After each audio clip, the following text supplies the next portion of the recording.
Bonjour, bonjour à nous tous. Je vous salue au nom de Jésus. Nous continuons notre série d'enseignements sur les dons du ministère.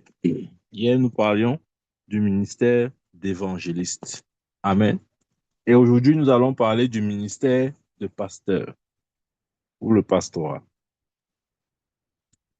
Je crois que c'est le ministère le plus connu et répandu. Chacun de nous a une idée de ce qu'est ce ministère ou de ce qu'est le pastorat, etc. Mais j'aimerais quand même nous rappeler ce que nous savons déjà, puisque nous sommes entrés, puisque c'est, puisque nous parlons de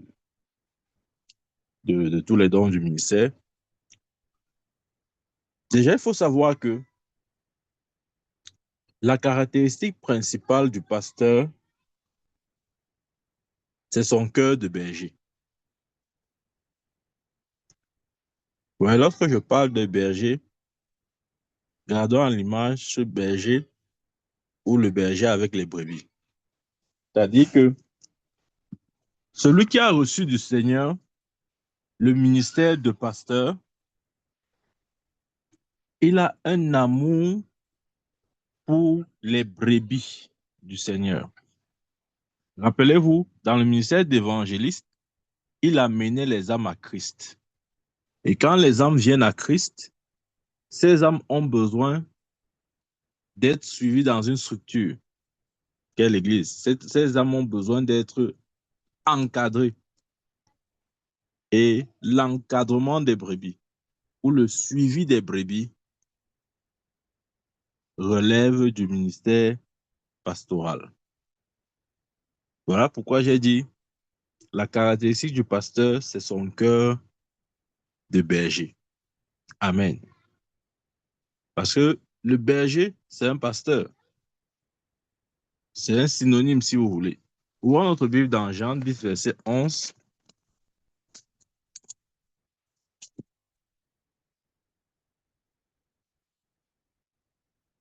Jean chapitre 10, verset 11. Là, il est écrit, je suis le bon berger. Le bon berger donne sa vie pour ses brebis. Ça, c'est Jésus qui parle. Ouais. Il dit, je suis le bon berger. En fait, ce qu'il voulait dire, c'est que je suis le bon pasteur. Parce qu'un berger est un pasteur. Et dans la caractéristique, le berger donne sa vie pour ses brebis. Bien-aimé, croyez-moi, c'est une des choses que vous allez facilement retrouver chez le ministère ou dans le ministère pastoral. Amen. Le pasteur a naturellement ses prédispositions. Le pasteur peut littéralement, enfin, s'il le faut, si c'est nécessaire, donner sa vie pour ses brebis. Amen. Ça, c'est la couleur d'onction de ce ministère. L'amour pour les brebis. En fait, vous allez voir que une église qui est dirigée, par exemple, par un pasteur, elle sera différente d'une église qui est dirigée par un autre don ministériel, même par un prophète, par exemple. Sauf bien sûr si le prophète, dans sa fonction, ou disons dans sa grâce, il a aussi une dimension pastorale. Sinon, si c'est juste un prophète, ouais, c'est-à-dire que il n'a pas, il n'a pas une dimension pastorale dans son appel, parce que il peut avoir des prophètes qui sont aussi des pasteurs, ça peut exister. Ce que je veux dire, c'est quoi? C'est que il peut avoir des prophètes qui ont pour charge de diriger une église, donc là, il officie comme pasteur parce qu'il est berger, il garde les brebis du Seigneur, etc. Ça peut exister, ouais. Donc, si le pasteur a en lui une dimension, ça veut dire quoi? Si le prophète a en lui une dimension pastorale, dans le sens où il dirige une communauté, ça passe. Mais si le prophète n'a pas la dimension pastorale, il est juste dans son office de prophète. Croyez-moi, son approche, même sa façon de parler, sera toujours différente. Amen. Ouais, le prophète, lui, le prophète, le prophète qui n'a que l'office prophétique, généralement, les prophètes ne sont pas, dans l'exercice de leur ministère, ils ne sont pas émotionnels comme le pasteur. Ouais, le pasteur est toujours là en train d'arrondir les bouts. Le pasteur est toujours là en train de parfois cajoler s'il le faut. Le pasteur est là pour, ouais, comment je dis, quand, quand le prophète peut-être parle dans son office de prophète, parfois ça ne sonne pas comme on veut entendre. Après, le pasteur vient un peu, hein, il vient un peu arranger les choses là, il vient un peu euh, euh, euh, encourager, exhorter, tout ça. Vous voyez ce que je veux dire? Ça, c'est le pasteur là-bas. Le prophète, il ne gère pas ça. Il n'est pas émotionnel. Il dit tel qu'il reçoit. Il n'est pas là pour arranger les choses, pour voir est-ce que les gens sont fâchés. Non, ils ne sont pas fâchés. Il ne faut pas que je les mette en colère. Non, non, non. Le prophète n'est pas dans ces choses-là. Amen. Si vous voyez, même depuis l'Ancien Testament, ça, c'est la particularité de l'office du prophète. Il ne vient pas avec les émotions. Amen. Regardez comment les prophètes même de l'Ancien Testament parlaient. Ainsi parle l'Éternel, voici ce que Dieu fait, voici ce que Dieu dit. Il n'est pas là pour savoir si vous êtes bien réveillé, est-ce que vous avez lu la Bible, est-ce que vous avez prié, comment est votre communion avec le Seigneur. Non, non, ce n'est pas son travail là-bas. Ça, ce sont les choses des pasteurs là-bas. Amen. C'est pourquoi véritablement, c'est bien d'être prophète, mais c'est aussi bien d'avoir une dimension pastorale. Sinon, sinon, si vous, si vous, si vous fréquentez un prophète qui n'est pas pasteur, vous pouvez peut-être croire que il n'est pas, il n'est pas paternel, c'est-à-dire même des fois, si on le veut un peu maternel. Non, c'est pas son office là-bas. C'est-à-dire que des fois, on dit que non, j'étais malade, le prophète ne m'a pas appelé, j'étais ceci, le prophète n'a pas fait ceci, le prophète.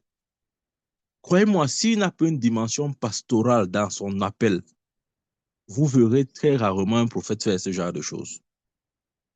Il va rester sur l'essentiel, il va être concentré sur le message, il va être concentré sur le ainsi parle l'Éternel, il sera concentré sur qu'est-ce que Dieu dit. Il n'est pas là pour savoir, hey, est-ce que le frère s'est bien réveillé?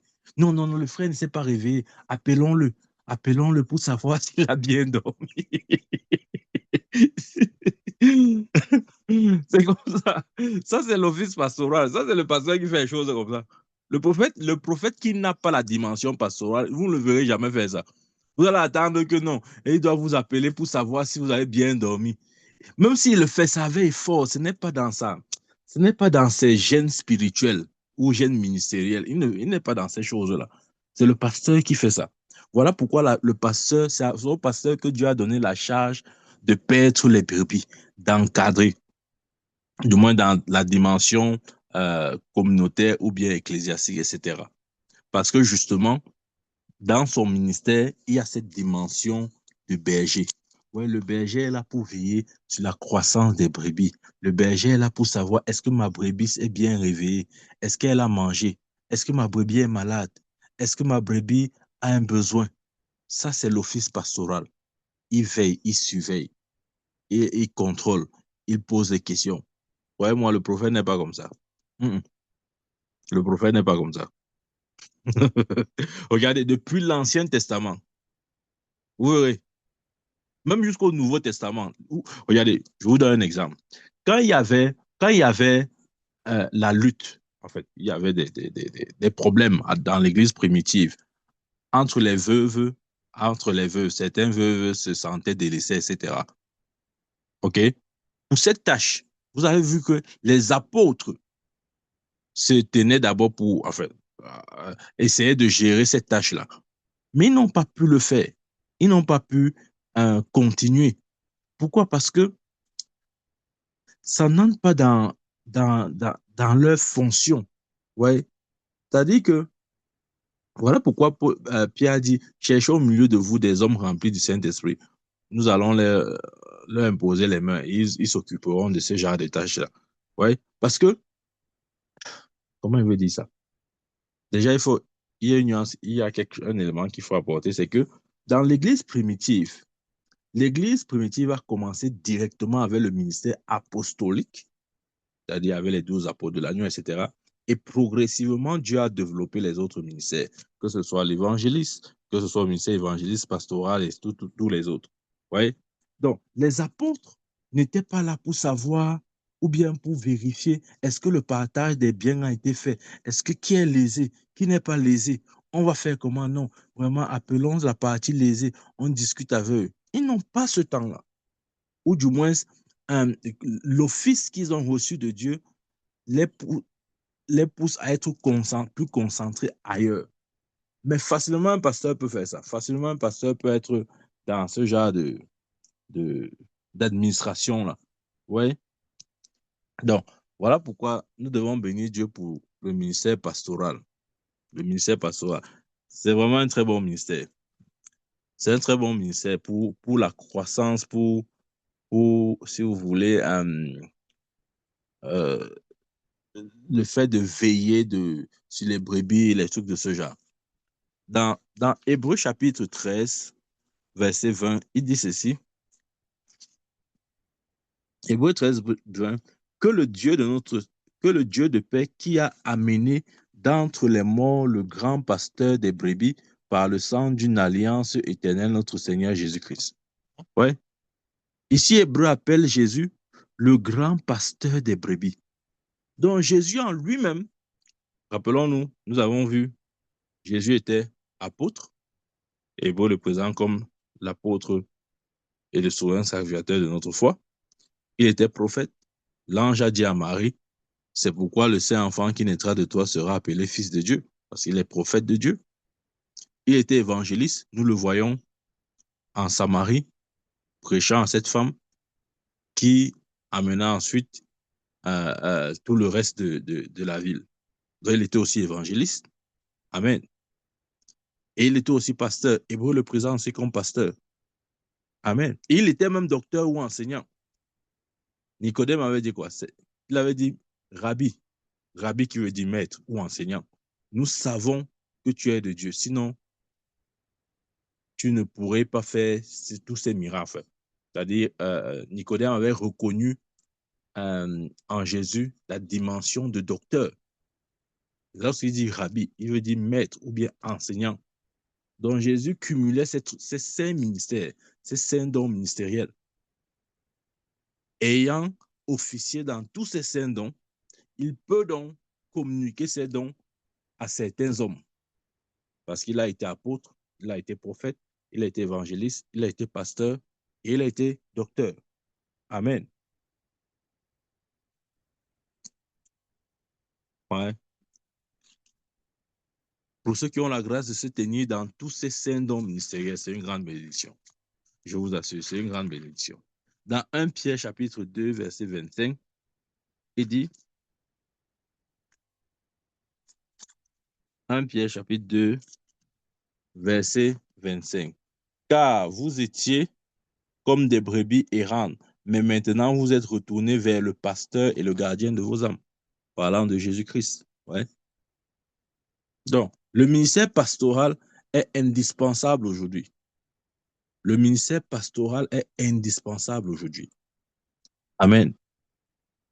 Parce que c'est par ce ministère que Dieu entend faire, comment dire, que Dieu opérera la croissance des brebis. C'est par le pastoral. Pas seulement à cause des enseignements, mais aussi à cause de la dimension, comment je vais dire ça, surveillance, ou si vous voulez, à cause de la dimension, euh, euh, celui qui veille, ouais, celui qui est près des brebis, qui à l'écoute des brebis, disposé pour eux à tout temps, à tout moment, etc., etc. Amen. Donc, pour ça, on peut dire que le ministère de pasteur est indispensable pour le corps de Christ, autant que les autres ministères, que ce soit l'évangéliste, le prophète ou l'apôtre. Amen. Donc, le pasteur, comme j'ai dit, il œuvre avec beaucoup d'amour pour les brebis. Vous voyez, lorsque vous êtes sur un manteau pastoral,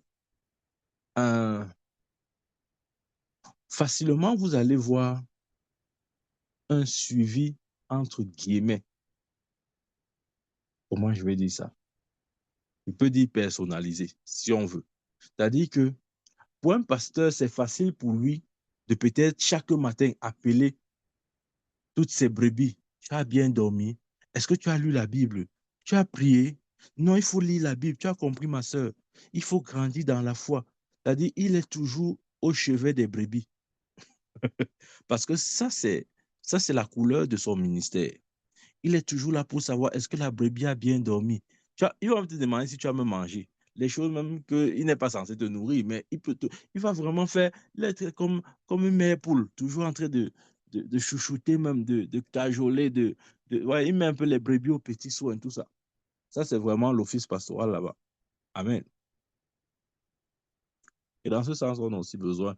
Parce que, vous voyez, il y a des brebis qui aiment ça, hein. C'est-à-dire que il y a certains brebis qui aiment ça. Si le leader ne fait pas comme ça, là, ils vont croire que, ah non, vraiment, non, celui-là est bien, mais je ne sais pas pourquoi tu vois, il n'appelle pas trop, il ne demande pas si les gens ont bien dormi. Il ne demande pas si si on a lu la Bible. Il doit demander ça. Pourquoi il ne demande pas ça? Il ne demande pas quel était ma méditation d'aujourd'hui. Pourquoi il ne me pose pas les questions comme ça? Amen. Il y a les gens qui aiment ça. Ils aiment ça, je vous dis. C'est-à-dire, ils aiment cette proximité-là, hein, où on vient chaque jour, là. On cogne chaque matin à leur porte. Tu as bien dormi, tu as pris le petit déjeuner. Ça, c'est l'office pastoral. On a besoin aussi de ça pour la croissance. Parce que, croyez-moi, il y a des gens qui viennent, surtout les nouveaux convertis, là. S'ils ne sont pas dans une atmosphère de ce genre, ils peuvent rétrograder. Certains peuvent rétrograder parce qu'ils vont croire, ils vont penser que l'homme de Dieu ne l'aime pas. L'homme de Dieu, s'il ne m'aime pas, il ne m'aime pas. C'est un quel genre d'homme de Dieu comme ça, là. Il ne m'aime pas. Il reste comme ça, là. Il ne prend pas de mes nouvelles. Il m'a pas appelé. Voilà, 2 semaines, il ne m'a pas appelé. Pourquoi il ne m'appelle pas? Pourquoi il m'a... il y a des chrétiens comme ça. Il y a des chrétiens comme ça. Amen. C'est pourquoi aussi Dieu a donné le ministère pastoral. Parce qu'il va veiller dans ce sens. Vous voyez? Il va veiller dans ce sens. L'évangéliste ne fait pas ça. L'évangéliste ne sera jamais là pour te demander que oh, tu as bien dormi, tu as lu ta Bible. Non, il ne fait pas ça. Il est concentré dans le gain des âmes. En fait, quand il dit il ne fait pas ça, c'est-à-dire que pour qu'un homme de Dieu, par exemple, pour qu'un évangéliste se comporte comme un pasteur, il faudrait que, il ait en lui ou dans son ministère une dimension pastorale. Ça peut arriver, OK? Ou bien, c'est un évangéliste qui a grandi dans une couverture pastorale. Donc, du coup, c'est dans ça qu'il a été élevé. C'est comme ça il a grandi dans la foi. Ça peut l'influencer, vous voyez? Mais si il n'a rien des deux cas-là, c'est-à-dire il n'a pas grandi dans la foi et puis il n'a plus une dimension pastorale, l'évangéliste ne viendra jamais vous poser ce genre de questions-là. Il n'aura même pas le temps pour ça. Toute sa tête, ça sera seulement, je dois sortir prêcher encore l'évangile. Je dois sortir gagner les âmes. Amen. Voilà pourquoi j'ai dit au début de cette série d'enseignements, tous ces dons sont liés et interdépendants pour que justement ce soit l'ensemble qu'on veut dire quoi? C'est tous ces dons cumulés ou mis ensemble qui produit quelque chose d'agréable. Amen. Donc, ça, c'est la charge ou la fonction de pasteur. Il agit avec beaucoup d'amour envers les brebis. Amen. Ouais, le prophète, comme j'ai dit, il agit sur, comment je vais dire ça? C'est ça que des fois les prophètes sont un peu mal compris. Parce que des fois, on veut les rendre parfois pasteurs. Ouais, c'est vrai. Comme j'ai dit, sauf si un prophète a une dimension pastorale dans son appel. Mais s'il n'a pas une dimension pastorale, il est juste prophète. Oh, croyez-moi, il va rester dans son office. Ne l'attendez pas dans ces choses-là. S'il le fait, c'est qu'il a grandi dans une couverture pastorale, c'est-à-dire qu'il a grandi dans sa... En fait, il a œuvré et sous une couverture pastorale, ou bien dans son appel, il y a une dimension pastorale. Il peut aussi avoir des prophètes qui ont des dimensions pastorales. J'ai pris l'exemple de Pierre, des apôtres comme Paul. Paul a commencé en tant que prophète, ensuite Dieu lui a donné l'office d'apôtre, et quand il implantait les églises, il jouait le rôle de pasteur. Parce que des fois, il arrivait dans des localités, et pour 3 ans, il s'installait. Il plantait l'église pendant 3 ans, et c'était lui le pasteur, pourtant il est apôtre. Donc l'apôtre peut aussi se tenir dans l'office pastoral, et dans cet office, il peut faire tout ce que je viens de décrire là. Amen. Après, bien sûr, c'était pour des courtes périodes. Après, il installait des pasteurs pour ses assemblées locales et il allait ailleurs gagner d'autres âmes, installer d'autres églises. Parce que c'est ça aussi le rôle de l'apostolique. C'est d'établir, je l'ai dit, l'apostolique établit. Établit, c'est-à-dire créer des assemblées locales, etc., etc. OK. Donc, c'est important de comprendre ces nuances, bien aimés. Maintenant, j'ai envie de nous poser cette question. Est-ce qu'il est scripturel de laisser, par exemple, le groupe des diacres ou des anciens, est-ce qu'il est scripturel de laisser ce groupe-là, appelé comme vous voulez, diacre ou ancien, assurer la direction d'une église locale, par exemple? À mon avis, non. À mon avis, non. Ouais. Parce que justement, ça, c'est la charge de l'office pastoral. C'est-à-dire que il faudrait bien que une église, quelle que soit sa, quelle que soit sa localité, chaque église doit avoir en son sein un pasteur.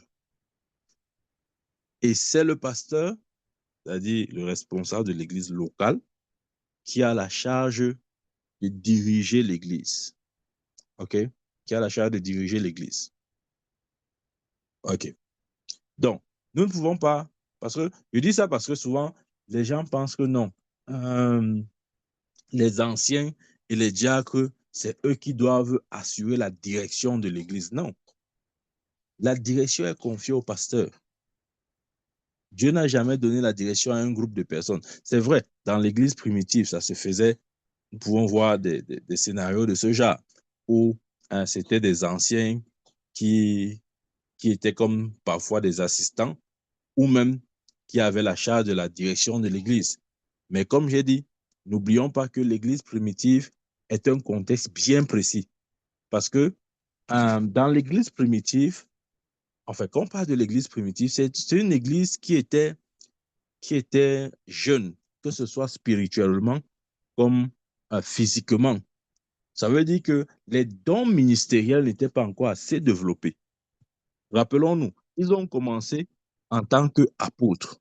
Les dons, par exemple, de pasteurs n'étaient pas assez développés.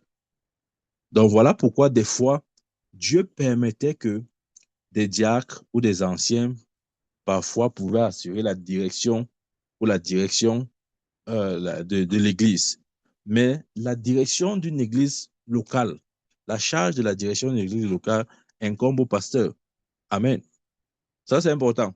C'est important pourquoi? Parce que si dans une église locale, le pasteur n'a pas cette place et nous retrouvons les diacres, les anciens et tout ça se mettre à diriger l'église, l'église ne peut pas croître normalement. Amen. Parce que ce n'est pas la charge des diacres et des anciens. C'est la charge, ça revient exclusivement au pasteur.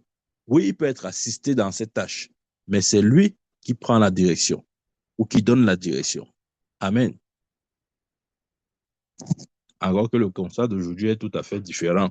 Aujourd'hui, pour être diacre ou ancien, on ne regarde plus aux critères spirituels, on regarde plutôt aux critères financiers.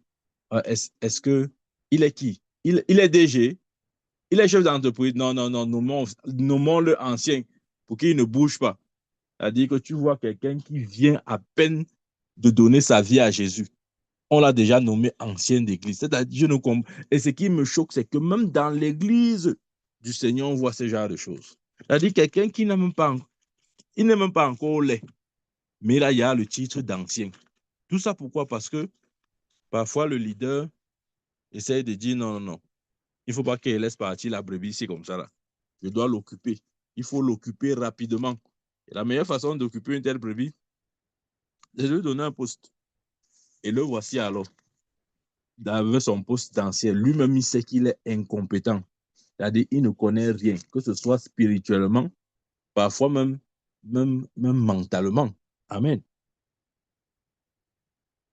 Bien, mais de telles choses ne doivent pas se retrouver dans la maison de Dieu.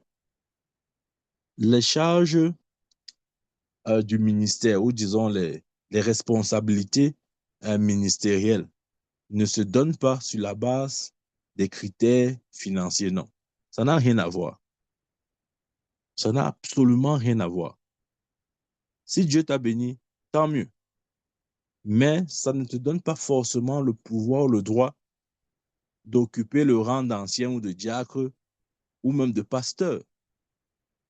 Amen. Des fois, nous voyons des gens qui ne connaissent rien, mais on les a déjà nommés pasteurs. C'est juste pour les endormir. Je vous dis la vérité, je connais cette technique-là.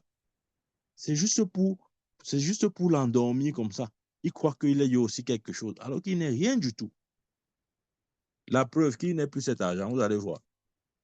On va lui enlever ce titre. Amen. Voilà pourquoi la recommandation de Paul à Timothée est la suivante. Dans 1 Timothée chapitre 3, verset 6, il dit ceci. Il ne faut pas qu'il soit un nouveau converti, c'est-à-dire celui qui aspire à la charge de pasteur ou de diacre ou d'évêque. Il ne faut pas qu'il soit un nouveau converti. Oui. Aujourd'hui, tu vois les pasteurs, il dit qu'il est pasteur, mais tu sens que c'est un nouveau converti.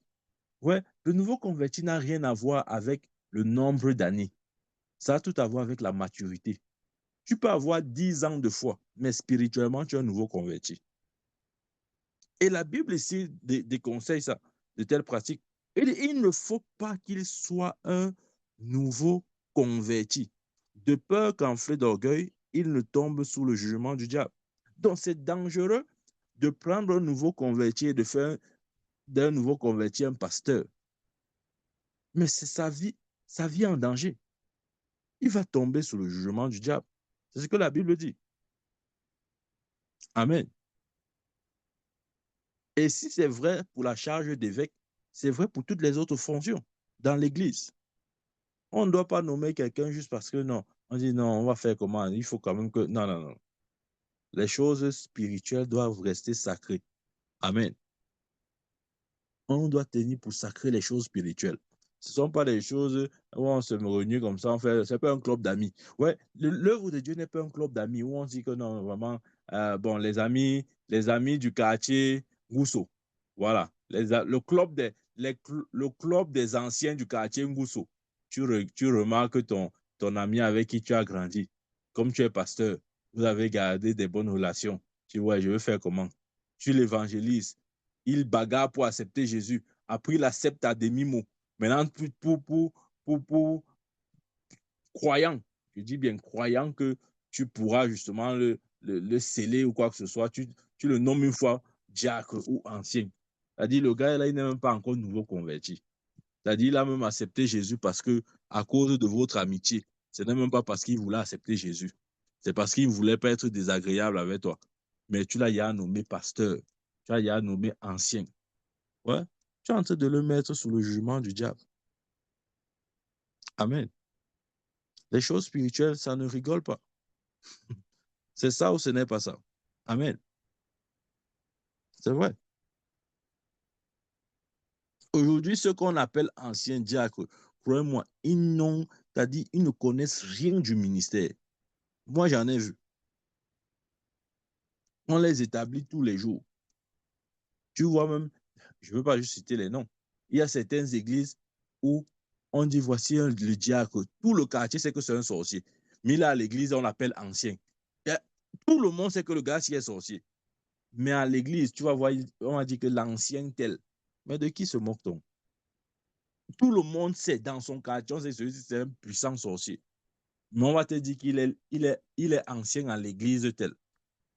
Ouais. C'est-à-dire que telles églises doivent simplement fermer. Ça, c'est encore pire. De prendre un sorcier, de faire et de l'établir. Pour moi, ce type d'église ou ce genre d'église n'est même pas l'église du Seigneur. Vaudrait même encore prendre un nouveau converti, même si la Bible interdit, que de prendre un sorcier pour faire de lui un ancien d'église. Ils sont pleins dans les églises là. Hein, vous connaissez mieux que moi. Ils sont là-bas. Ils sont là-bas versés. Ils ont pris tous les titres. Diacre, ancien, honorable. Ils ont tous les titres. Mais ce sont des sorciers. Des sorciers. Amen. Pour moi, ce genre d'église, même, je ne les considère pas. Amen. Donc, c'est important. On ne peut pas établir à une fonction quelqu'un qui n'a reçu ni appel, ni onction, ni grâce, ni rien. Ce n'est pas possible. Amen. Et dans l'église primitive, on nommait les anciens et les diacres parfois pour aider, n'est-ce pas, celui qui avait la charge du pastorat, ou bien s'il n'y avait pas encore une personne assignée pour cette charge. Mais ça ne veut pas dire que dans son application quotidienne, comment je vais dire ça, ce sont les anciens ou les diacres qui dirigent l'église. Non. L'église est dirigée par le berger, qui est le pasteur, qui est celui que Dieu établit à la tête de la communauté ou de l'église. Amen. Parce que lorsqu'on refuse de reconnaître cette vérité-là, on laisse la direction aux autres groupes tels que les diacres anciens. Croyez-moi, l'église ne va pas fonctionner normalement. Parce que la charge ou la croissance de l'église est entre les mains du pasteur ou du leader principal. Ça n'appartient pas à des groupes. Appelez-les comme vous voulez, diacres anciens, non. Ils sont là au trop pour aider, mais ils ne décident pas. La décision revient au berger. Amen. Et dans l'Ancien Testament, vous voyez plusieurs fois, du moins même Jacques en parle, lorsqu'on nommait les anciens, c'était beaucoup plus les anciens de l'Église primitive, bien sûr. Les nominations n'étaient pas trop au regard de leur maturité spirituelle, non. C'était pas qui est le plus mature spirituellement, non. Les anciens étaient considérés en fonction de leurs âges, ok, de leur maturité en tant qu'homme, pas maturité spirituelle, maturité naturelle, et de leur réputation. Donc, c'était sur ces critères qu'on établissait les anciens dans l'Église primitive. Voilà pourquoi dans l'Église primitive, pour être ancien, tu ne pouvais pas voir un jeune ancien. Non. Il ne pouvait pas occuper la charge ou la fonction d'ancien. Parce que comme l'Église était naissante, même les ministères aussi, dans leur opération, c'est-à-dire c'était graduel, c'était progressivement. La maturation, ou comment dire, les ministères n'avaient pas encore gagné en maturité. Donc, même les pasteurs et tout ça, Dieu est en train de voir comment implémenter ces choses au milieu de son peuple. Ouais. C'est dans ce contexte-là que, justement, pour que l'Église ne soit pas abandonnée à elle-même, on nommait les anciens. C'était des personnes âgées, donc qui avaient, ou bien qui étaient supposées avoir une certaine maturité mentale, ok? Et c'était aussi des gens de bonne réputation. Ce n'étaient pas forcément des gens très spirituels, non. Ce n'étaient pas forcément des gens très spirituels. Voilà pourquoi je dis que dans ce contexte, nous ne pouvons pas dire que les anciens ont la charge de diriger une église. Non, ça revient au pasteur de le faire. Amen. Dans 1 Timothée chapitre, lisons encore ça. Mais nous allons lire dès le début. 1 Timothée chapitre 3, verset 2 à 3. 1 Timothée chapitre 3, je lis à partir du verset 2. Suivez. C'est Paul qui parle, il dit, il faut donc que l'évêque soit irréprochable, mari d'une seule femme, sobre, modéré, réglé dans sa conduite, hospitalier, propre à l'enseignement. Verset 3. Ouais. Ici, il dit quoi? Il faut donc que l'évêque soit irréprochable. L'évêque ici, c'est le pasteur. C'est un autre synonyme de pasteur parce que l'évêque, c'est celui qui est censé surveiller, veiller sur les âmes. Dans sa fonction, on veut dire quoi? Au regard de sa fonction, elle est identique à celle du pasteur. Donc, un évêque, c'est un pasteur dans le contexte biblique, bien sûr. Bon, c'est vrai qu'aujourd'hui, on utilise un peu ça dans tous les sens, mais dans sa définition même originelle et dans son fonctionnement, l'évêque opérait exactement comme le pasteur. Et il faut donc que l'évêque soit irréprochable, mari d'une seule femme, sobre, modéré, réglé dans sa conduite, hospitalier, propre à l'enseignement. Verset 3, il faut qu'il ne soit ni adonné au vin, ni violent, ni indulgent, pacifique, désintéressé. Oui, ça, ce sont les caractéristiques du pasteur. Verset 4. Il faut qu'il dirige bien sa maison et qu'il tienne ses enfants dans la soumission et dans une parfaite honnêteté. Verset 5. Car si quelqu'un ne sait pas diriger sa propre maison, comment prendra-t-il soin de l'Église de Dieu? Verset 6. Il ne faut pas qu'il soit un nouveau converti de peur qu'enflé d'orgueil, il ne tombe sous le jugement du diable. Verset 7. On peut s'arrêter là. Amen. Ouais, ça, c'est la description du profil pastoral. Voilà ça ici que Paul donne. Amen. Donc, quiconque aspire à cette charge devrait se rassurer d'avoir le caractère de cette fonction-là. Amen.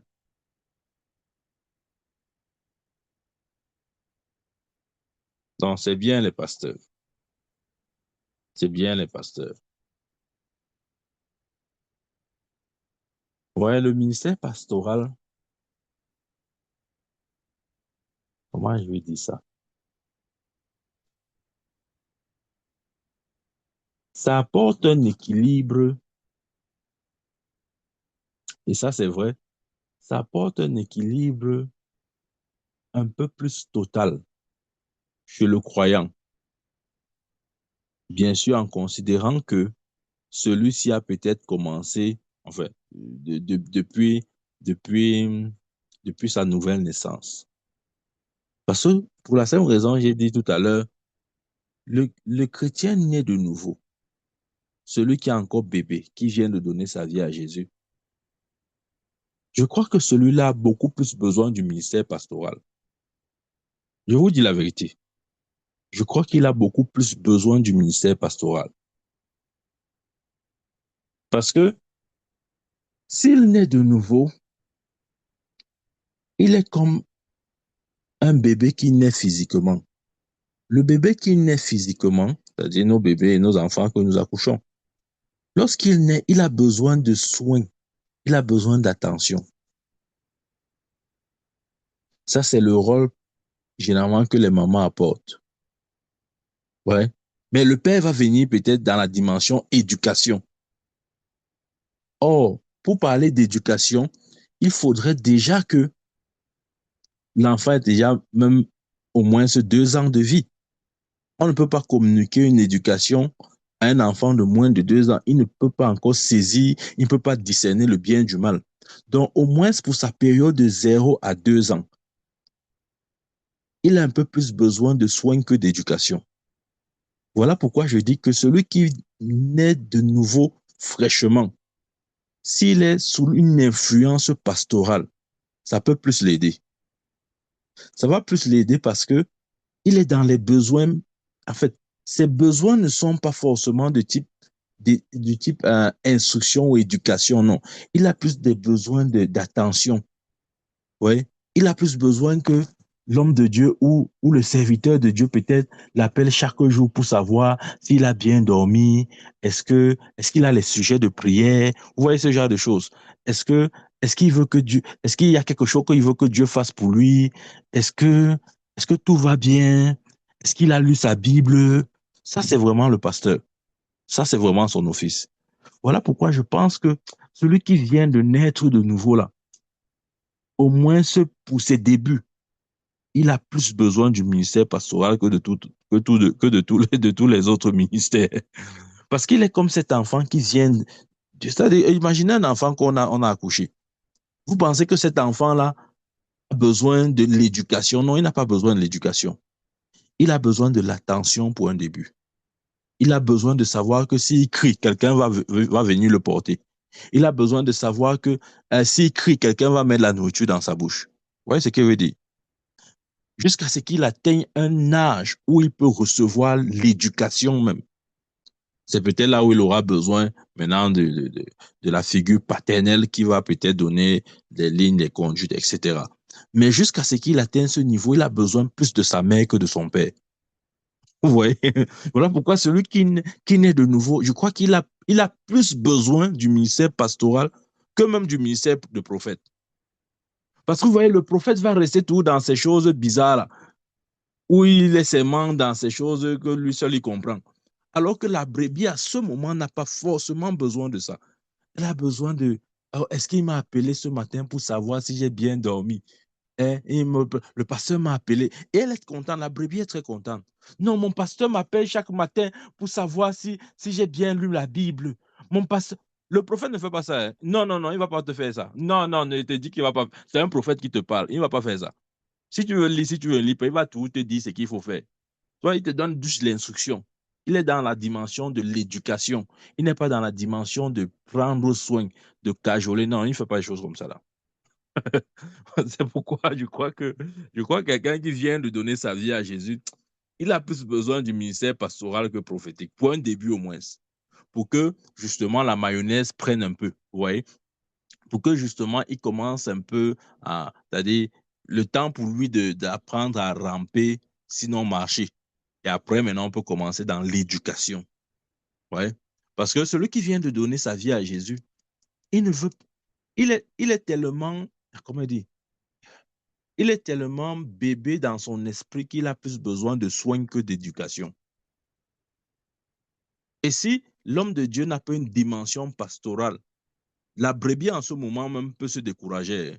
La brebis peut croire que non, le pasteur là vraiment, il ne gère pas les gens. Hein. Tu ne le connais pas, lui, il ne gère pas les gens. C'est vrai, beaucoup peuvent penser comme ça, mais ils ne savent pas exactement les mécanismes qu'il y a derrière. Ce n'est pas qu'il ne gère pas. Dans son office, c'est-à-dire, comment il dit, il agit en fonction de son office. Ouais, c'est un peu comme l'homme et la femme. L'homme et la femme, chacun réfléchit différemment selon sa nature. Ouais. La femme, la femme est peut-être plus poussée vers les détails. L'homme ne regarde pas les détails, il regarde les grosses œuvres. Ouais. L'homme va rester comme ça, il va dire, OK, est-ce que le loyer est payé? Oui, c'est payé. Les factures sont payées, c'est payé. Il y a la nourriture à la maison, oui, ça va. OK. Les enfants vont à l'école, c'est bon, OK, ça va, ça va, ça va. Le reste, il ne veut plus savoir. Il ne veut plus savoir. Est-ce que l'enfant, je ne sais pas moi, est-ce que l'enfant a bien compris c'est quoi à l'école? Il est censé comprendre. Ça, c'est la mère maintenant qui va venir par derrière dire, vraiment, un petit partout, tu comprends bien à l'école. Quand le maître parle, tu comprends. Ça, c'est l'amour maternel. L'amour paternel n'agit pas forcément à ce niveau-là. Le père va dire, OK, j'ai payé l'école. Il veut quoi? J'ai donné l'argent de baigner. Vous voyez ce que veut dire? Euh, il a un toit, il a la tenue, il a les cahiers. Qu'est-ce qui l'empêche de réussir? À ce moment, le père ne comprend pas pourquoi l'enfant échoue. Ouais. Alors que parfois, l'enfant a besoin plus d'attention. Il a besoin d'écoute. Le père ne va pas faire ça, mais la mère va faire. Ouais, c'est que donc c'est un peu ça. Il faut bien comprendre ces choses. Sinon, après, on va commencer ouais, si on ne comprend pas ça, on va dire non, telle personne est comme ça, alors que l'autre est comme ça. Ce sont des ministères différents. Chacun se tient dans un office bien particulier. Amen. Donc, il y a des choses que vous recevrez ou bien vous verrez plus dans la vie d'un pasteur et que vous verrez par ailleurs. Et c'est comme ça pour chaque ministère. Chaque ministère a sa particularité. Amen. Très important, bien aimé. Amen. Dans 1 Timothée 5, verset 17, disons un peu ce passage. Ouvre ta Bible, tu vois, tu me laisses lire seul. Tu attends que je lise. Toi, tu ne lis pas. Je ne sais pas pourquoi tu fais ça. 1 Corinthiens chapitre 5, verset 17. Il dit que les anciens qui dirigent bien soient jugés dignes d'un double honneur. Surtout, ouais, observez bien ce que Paul dit ici là. Il dit que les anciens qui dirigent bien soient jugés dignes d'un double honneur, surtout ceux qui travaillent à la prédication et à l'enseignement. Amen. Bien-aimé, il est de bon ton et normal que pour ceux-là qui ont la charge de veiller sur nos âmes, qu'ils soient traités de manière honorable. Ça, c'est la parole de Dieu. Des fois, nous pensons que non, ils ne méritent rien. Non, non, non, qui se débrouille, qui se débrouille. Non, ce n'est pas ça, bien-aimé. Ouais, parce que autant la brebis a les attentes qui ne sont que normales vis-à-vis du berger, ok? La brebis attend être nourrie. La brebis attend être, comment dire, attend toujours avoir de la nourriture, de l'herbe fraîche. Autant aussi la brebis doit intégrer en elle, elle a une certaine responsabilité vis-à-vis du berger. Ça, c'est vrai. C'est vrai, bien-aimé. Amen. C'est comme ça que Dieu a voulu que les choses fonctionnent. Ce n'est pas juste une attente dans un seul sens. Que non, il va mourir pour nous. Hein, il est pasteur, non? Non, non, c'est un serviteur de Dieu. Non, non, Dieu va s'occuper de lui. Non, non, non, on s'en fout de ça. Il doit être toujours là. Il doit être là pour nous. Est-ce que je suis là pour lui? Non, non, non, je ne veux pas être là pour lui. C'est un homme de Dieu. Dieu veille sur ses serviteurs. Vraiment, ça, c'est l'enfantillage. Amen. Autant le berger a des responsabilités vis-à-vis des brebis, autant les brebis en ont vis-à-vis du berger. Ça, c'est comme ça que les choses marchent. C'est pour ça que la Bible dit qu'ils méritent un double honneur, ceux qui ont la charge de la prédication et l'enseignement. Amen. Ils méritent un double honneur. Ouais, mais aujourd'hui, dans l'Église, on ne peut plus dire ça. Hein. Quand tu dis comme ça, là, c'est-à-dire que non seulement on ne va pas croire, et puis on va commencer à déformer tes paroles. Oh, pourquoi il a parlé comme ça? Il ne doit pas dire comme ça. Ça veut dire quoi? Qu'il laisse les gens tranquilles. C'est la parole de Dieu. Amen. C'est la parole de Dieu. Attendez, je vais vous lire un autre verset. Hébreu,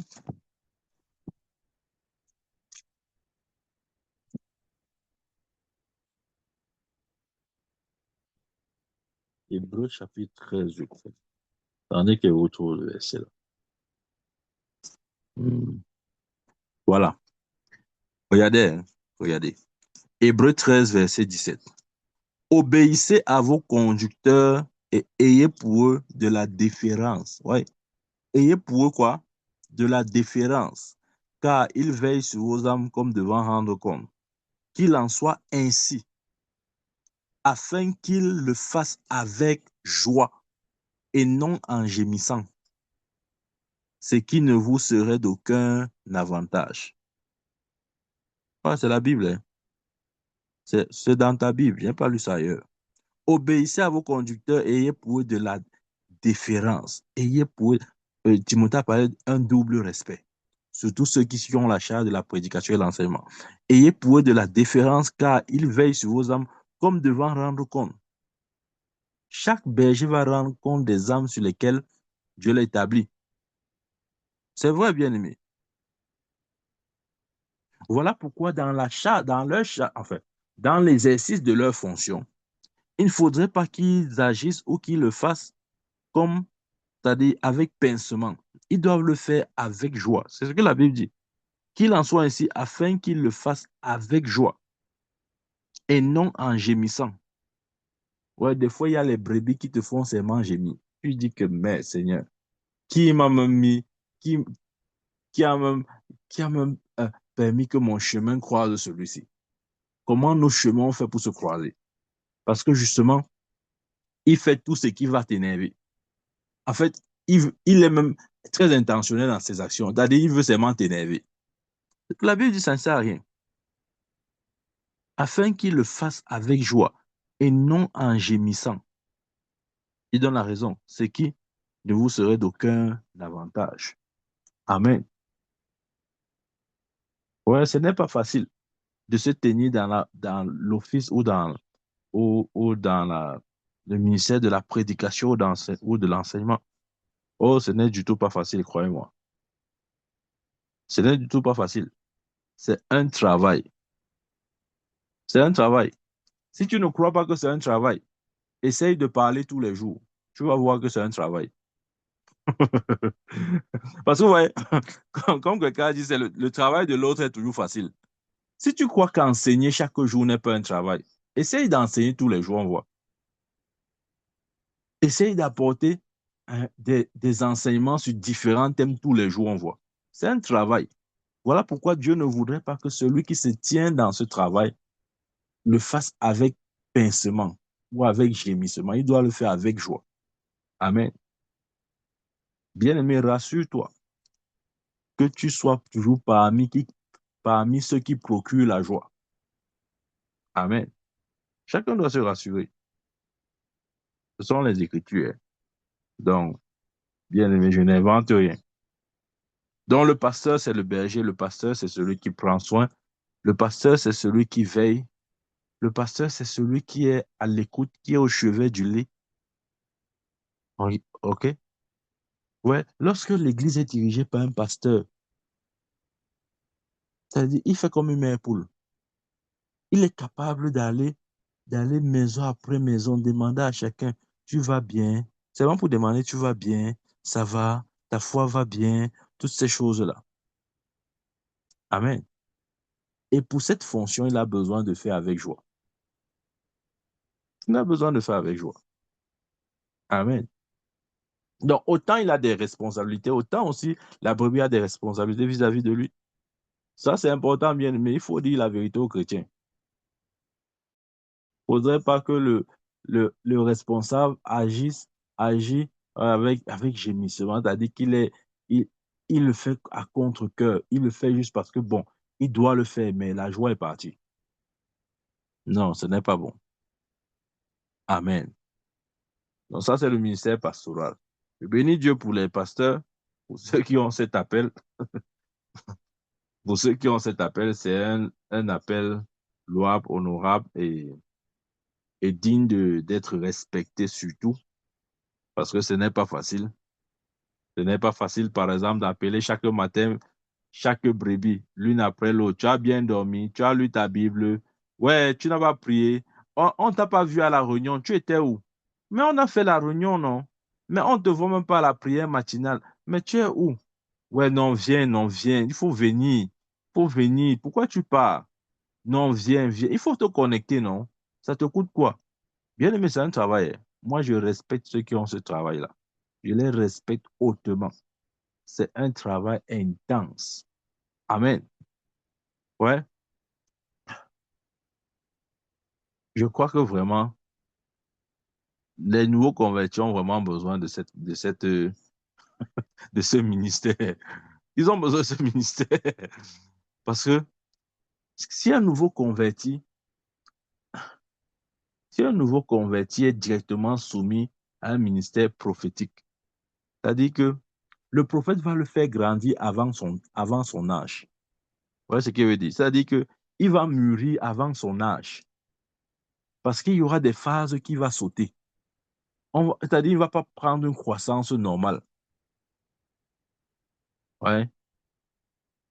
Parce qu'à peine il est né, qu'on voudra déjà qu'il se mette à courir, alors qu'il ne peut pas courir.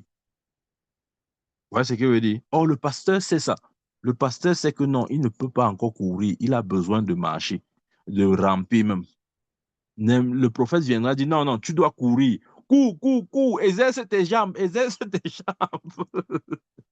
Exerce tes jambes. Le gars est là comme ça, ses pieds sont encore hein, c'est-à-dire, ces eaux ne sont même pas encore bien formées. C'est encore, ce n'est pas encore stable, ça dandine là.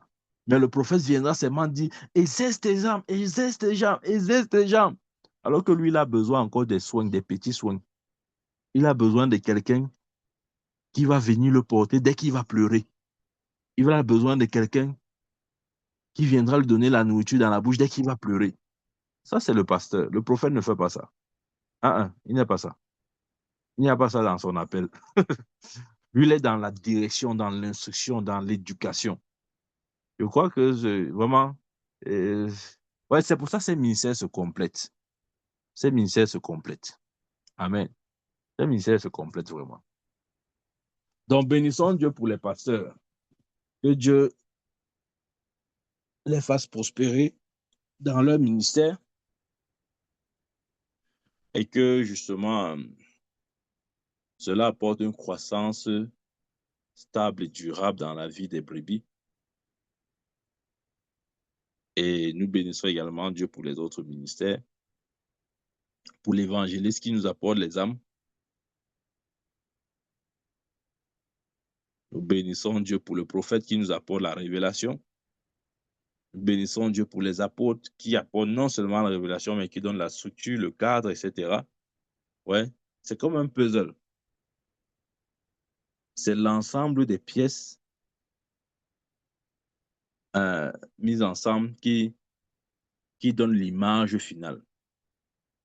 Ouais, c'est ça. C'est exactement ça les dons ministériels. Nous n'aurons pas l'image finale jusqu'à ce que tous ces ministères se mettent ensemble. C'est comme le puzzle. C'est quand vous réunissez toutes les pièces que vous voyez l'image finale. Et l'image finale, c'est quoi? C'est la statue parfaite de Christ. C'est ce que Éphésiens dit. Éphésiens 4, verset 11-12 là-bas. Jusqu'à ce que... Attendez. Je crois qu'on doit bien lire le verset là. Et c'est avec ce verset que je vais m'arrêter aujourd'hui pour ce qui est du ministère pastoral. Et demain, nous allons voir le ministère d'enseignant ou de docteur. Ouais.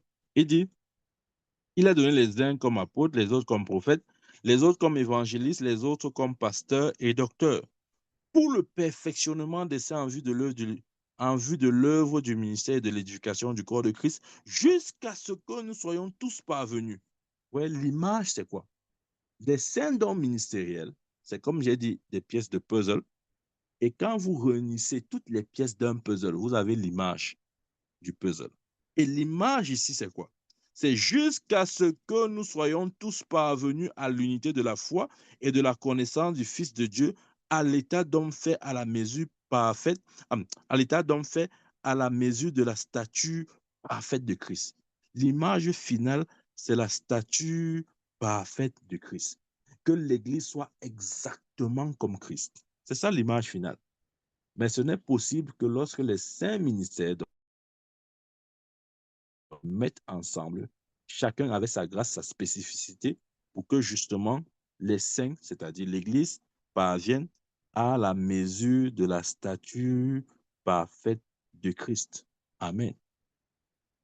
Que Dieu nous bénisse au nom de Jésus-Christ. Amen, amen, amen.